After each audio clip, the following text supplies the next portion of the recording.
വെറും 1 മിനിറ്റ് കൊണ്ട് സ്കിന്നിന് ഇതേ രീതിയിൽ മാറ്റം നിങ്ങൾ ആഗ്രഹിക്കുന്നുണ്ടെങ്കിൽ ഞാൻ പറയുന്ന പാക്ക് ഒരു പ്രാവശ്യമെങ്കിലും ഒന്ന് ചെയ്തു നോക്കൂ. വെറും 1 മിനിറ്റ് കൊണ്ട് തന്നെ നിങ്ങളുടെ സ്കിന്നിനെ അലട്ടുന്ന പ്രശ്നമായിട്ടുള്ള കരിവാളിപ്പ്, കരിമങ്ങല്യം, അൺഇവൻ സ്കിൻ ടോൺ, പിഗ്മെന്റേഷൻ ഒക്കെ നിങ്ങളുടെ സ്കിന്നിൽ നിന്ന് മാറ്റി നല്ല സ്കിൻ നല്ലപോലെ തിളക്കം വെപ്പിക്കണോ? 1 മിനിറ്റിൽ നിങ്ങൾക്ക് സാധിക്കും. അതെങ്ങനെയാണെന്നൊക്കെ ഉള്ളത് പറയാം. അതിനുവേണ്ടി കെമിക്കൽ ട്രീറ്റ്മെന്റ് ചെയ്ത് നിങ്ങളുടെ സ്കിന്നൊന്നും നശിപ്പിക്കേണ്ട. വെറും 1 മിനിറ്റ് കൊണ്ട് നിങ്ങൾ ഈ പറയുന്ന പോലെ ചെയ്താൽ നിങ്ങളുടെ സ്കിന്നിൽ നിന്ന് ഞാൻ ഈ പറഞ്ഞ എല്ലാ പ്രശ്നങ്ങളും മാറ്റി സ്കിൻ നല്ല പോലെ തിളക്കം വെപ്പിക്കാം. നിങ്ങൾ തുടക്കത്തിൽ തന്നെ ആ ഒരു ലൈവ് ചേഞ്ചസ് കണ്ടോ? എന്താണ് കാര്യം എന്നൊക്കെ ഉള്ളത് പറയാം. അതിനു മുന്നേ നിങ്ങൾ ആദ്യമായിട്ടാണോ എൻ്റെ വീഡിയോസ് കാണുന്നത്? ആദ്യമായിട്ടാണ് കാണുന്നതെങ്കിൽ എൻ്റെ കൂടെ കൂടാനും പിന്നെ നിങ്ങളുടെ ആ ഒരു വിലപ്പെട്ട ഒരു ഹൃദയം ഉണ്ടല്ലോ ലൈക്ക് എനിക്ക് തരാനും മറക്കല്ലേ. നമുക്ക് വീഡിയോയിലേക്ക് പോകാം. ഹായ് കൂട്ടുകാരെ, നിങ്ങൾക്ക് എല്ലാവർക്കും സുഖമാണോ? എന്നെ ഒന്ന് പരിചയപ്പെടുത്താം. എൻ്റെ പേര് റംസാനിയ. എൻ്റെ പ്രൊഫഷൻ എന്ന് പറയുന്നത് ഫാഷൻ ഡിസൈനിങ് ആൻഡ് ബ്യൂട്ടീഷ്യൻ ആണ്. നിങ്ങളുടെ സ്കിന്നിന് പലതരം പ്രശ്നങ്ങളും നിങ്ങളെ അലട്ടാറുണ്ട്.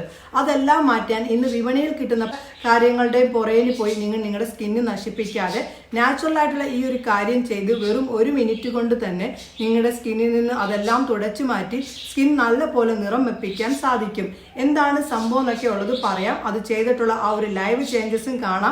തുടക്കത്തിലെ തന്നെ കാണുമായിരിക്കും. പിന്നെ അത് ചെയ്തിട്ട് എന്താണ് പാക്ക് തയ്യാറാക്കുന്നതിന് മുന്നേ ആയിട്ട് ആദ്യം നമ്മൾ ഒരു കാര്യം ചെയ്യണം. അതിനുള്ള സംഭവമാണ് നമ്മൾ തയ്യാറാക്കുന്നത്. അതിനുവേണ്ടി ഒരു പാത്രം വെച്ചിട്ട് അതിലേക്ക് 3 ടേബിൾ സ്പൂൺ കറി വെക്കുന്ന മഞ്ഞൾപ്പൊടി ചേർത്ത് കൊടുക്കുക. ഇനി ഇത് നല്ല പോലെ ചൂടാക്കണം. ചൂടായി കഴിയുമ്പോൾ ഈ കാണുന്ന ഒരു കളറിലേക്ക് ആകും. ഒരിക്കലും തീ കൂട്ടിയിട്ട് ചെയ്യരുത് കേട്ടോ, മൊത്തം കരിഞ്ഞു പോകും. ഇനി ഇത് തണുക്കാനായിട്ട് നമുക്ക് കുറച്ച് നേരം മാറ്റി വെക്കാം. ഇനി നമുക്ക് പാക്ക് തയ്യാറാക്കാം. പൊടിയൊക്കെ തണുത്തിട്ടുണ്ട്. ഇനി ഒരു പാത്രം ഞാൻ എടുത്തിട്ടുണ്ട്. ഈ ഒരു പാത്രത്തിലേക്ക് നമ്മൾ തയ്യാറാക്കിയതിൽ നിന്ന് 1.5 ടേബിൾ സ്പൂണോളം ചേർത്ത് കൊടുക്കേണ്ടതാണ്. കറി വെക്കുന്ന മഞ്ഞൾപ്പൊടി ആണെങ്കിലും കസ്തൂരി മഞ്ഞൾപ്പൊടി ആണെങ്കിലും നമ്മുടെ സ്കിന്നിന് വളരെ നല്ലതാണ്. ജീവനില്ലാത്ത കോശങ്ങളെ ഇല്ലാതാക്കി നല്ല ജീവനുള്ള കോശങ്ങളെ വീണ്ടെടുക്കാൻ നമ്മുടെ മഞ്ഞൾപ്പൊടിക്കാണെങ്കിലും സാധിക്കും.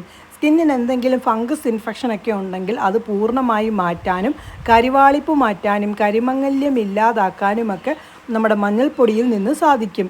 ഇനി ഇതിലേക്ക് 1/2 table spoon instant coffee powder അല്ലെങ്കിൽ സാധാരണ കോഫി പൗഡർ ചേർക്കാവുന്നതാണ്. അതിനുശേഷം 1/2 മുറി ലെമൺ ജ്യൂസും കൂടി ചേർത്ത് കൊടുക്കുക. അങ്ങനെ 1/2 മുറി ലെമൺ ജ്യൂസ് ചേർത്തിട്ടുണ്ട്. ലെമൺ ആണെങ്കിലും കോഫിപ്പൊടി ആണെങ്കിലും നമ്മുടെ സ്കിന്നിന് പെട്ടെന്ന് തന്നെ ബ്ലീച്ച് എഫക്റ്റ് നൽകാൻ സഹായിക്കുന്നതാണ്. അതിനുശേഷം 1 ടേബിൾ സ്പൂണോളം നമ്മുടെ ഹണിയാണ് ചേർത്ത് കൊടുക്കേണ്ടത്. ഹണി ചേർത്തിട്ടുണ്ട്. ഹണി ആണെങ്കിൽ നമ്മുടെ സ്കിന്നിന് എന്തെങ്കിലും ഫംഗസ് ഇൻഫെക്ഷൻ ഉണ്ടെങ്കിലും സ്കിന്നിൻ്റെ കൊളാജൻ ബൂസ്റ്റ് ചെയ്യാനും ഒക്കെ ഹണിയിൽ നിന്നും സാധിക്കും. പിന്നെ നമ്മുടെ ലാക്റ്റിക് ആസിഡിൻ്റെ കലവറയായിട്ടുള്ള തൈരാണ് ചേർത്ത് കൊടുക്കേണ്ടത്.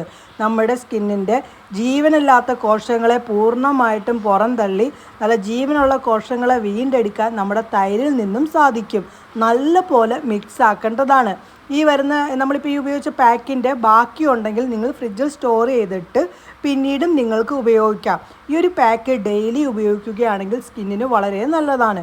ഇവിടെ എൻ്റെ കൈകളിലാണ് ഇടുന്നത്. കൈകളിലിട്ട് 1 മിനിറ്റ് മസാജ് ചെയ്തതിന് ശേഷം നോർമൽ വാട്ടറിൽ 3 മിനിറ്റ് ആകുമ്പോൾ നിങ്ങൾ കഴുകു. ഇതേപോലെ നിങ്ങളുടെ സ്കിന്നിന് മാറ്റം കാണാൻ സാധിക്കും. കണ്ടോ, വെറും 1 മിനിറ്റ് കൊണ്ട് ഇത്രയും മാറ്റം നിങ്ങൾ ഒട്ടും പ്രതീക്ഷിച്ച് കാണില്ലായിരിക്കും.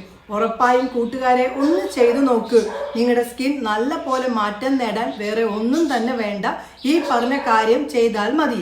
ചെയ്തിട്ട് എന്താണ് അതിൻ്റെ റിസൾട്ട് എന്നുള്ളത് വന്ന് പറയാനും കൂടി നിങ്ങൾ മറക്കല്ലേ. പിന്നെ ഈ ഒരു വീഡിയോ മാക്സിമം ഒന്ന് നിങ്ങൾ ഫ്രണ്ട്സിലേക്കും ഫാമിലി ഗ്രൂപ്പിലേക്കും ഒന്ന് ഷെയർ ചെയ്ത് എന്നെ ഒന്ന് സപ്പോർട്ട് ചെയ്യണേ. നമുക്ക് എന്തായാലും പുതിയ വീഡിയോയുമായി കാണാം. എല്ലാവർക്കും നല്ലൊരു ദിവസം ആശംസിക്കുന്നു. ബൈ.